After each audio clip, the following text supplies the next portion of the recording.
In this video, we're going to be introduced to the rules of exponents, and we're going to be doing some examples also. Product rule, it looks like this. Oops, hold on a second. Here we go. And in simple words, it's telling me that anytime I'm multiplying two powers with the same base, I'm allowed to leave the base and add the exponents. Here are some more examples on this. Let's say I have x to the third times x to the eighth. Because it's multiplication and the bases are the same, according to the rule, I'm supposed to leave the base and add the exponents. So final answer would be x to the 11th. Here's another example, a bit more broad. I can have this expression times this expression.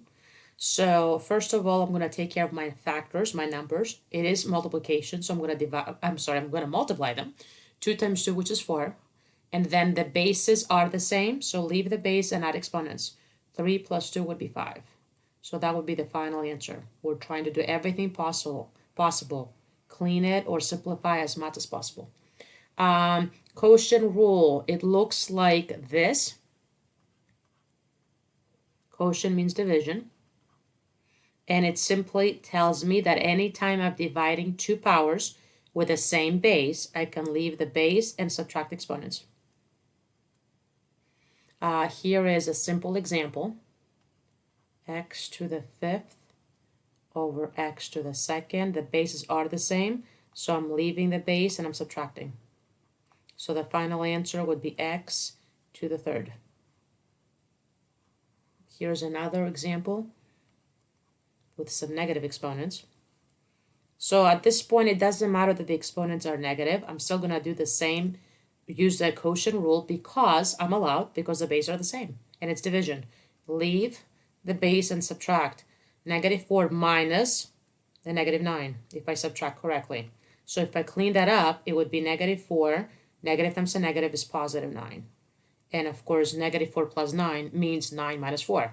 So this would be x to the 5th. Final answer.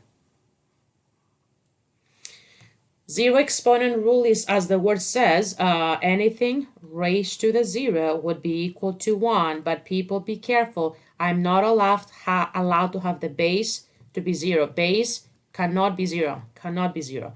Because 0 to the 0 is not permitted. Even if you put in your calculator, you're going to get a syntax error there. So here is a simple example. Y to the 0. That would be 1, according to the rule. Be careful with something like this. Negative is outside. This expression is raised to the 0, so this would be 1. But because you have the negative, your final answer would be negative 1. So the negative 1 transfers, the negative transfers to the answer. But if you have this, where the negative is inside, that means everything is raised to the 0. So the whole thing would be really 1.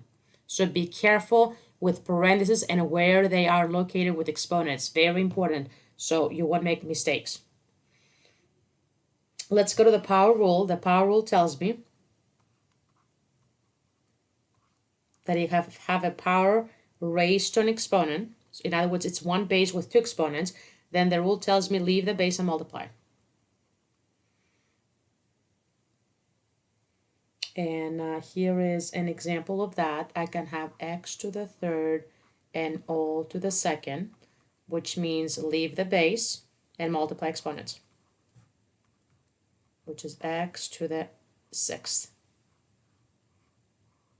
One more on this. How about if you have something like this? Y to the 4th, all raised to the 3rd, and all raised to the 2nd. I have 3 exponents now. Doesn't matter.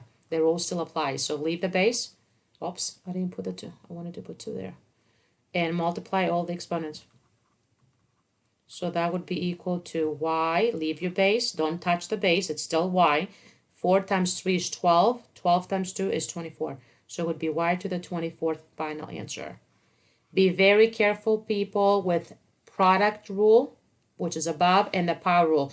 Students tend to make mistakes on these two. Am I adding or am I multiplying? So my quick thought that you can remember is if you have more than one basis, then you leave the base and you add. But if you have more than one exponent, you leave the base and you multiply. Next one, exponent power rule. It looks like this. Let me explain this to you. I can have it actually for multiplication or for division. I have more than one factors, but they're all raised to a specific or the same exponent. So the rule tells me take every factor and raise to that exponent. It's x to the m times y to the m, and that's all I can do because my bases are not the same anymore. I can apply that to division. If the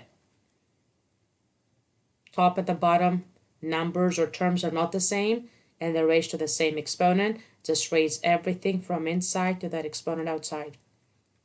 And that's all you can do right now, unless you had numbers and you would move on and calculate.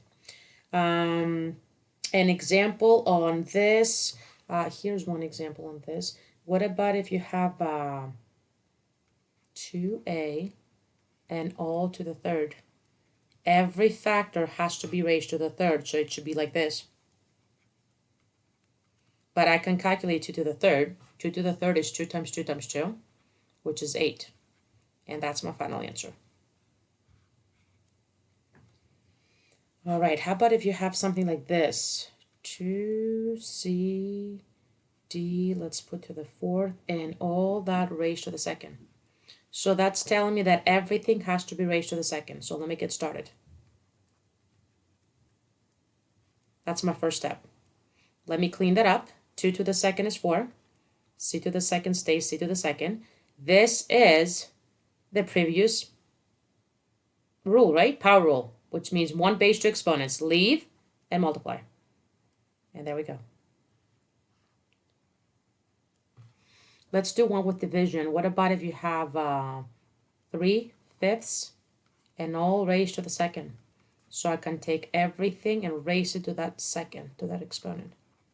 And because they're both numbers, I can move on and simplify or calculate. 3 to the second means 3 times 3. 5 to the second means 5 times 5. And that's all I can do. You don't have to divide it because it's probably going to be an ugly decimal. So let it be. Finally, negative exponents. Here's what the rule tells me to do. If you have x to the negative m, flip it, reverse it to make it positive. Our final answer should not have a negative exponent. Should not. The rule applies even if you have an exponent on the bottom. If the exponent is on the bottom, you're going to flip it. You're going to bring it up positive. Here's an example. X to the negative 3 would be equal to 1 over x to the third. 1 over x to the negative 5. The exponent is negative on the bottom. I'm going to flip it, bring it up positive. So it should really be x to the 5th over 1, which is really x to the 5th. There's that, and there's that. Let's do one with numbers. How about if you have 7 to the negative 2? Then it would be 1 over, bring it down positive. And then because it's numbers, you can calculate. 7 times 7 is 49. So 1 over 49, which is a very small number, so leave it like that.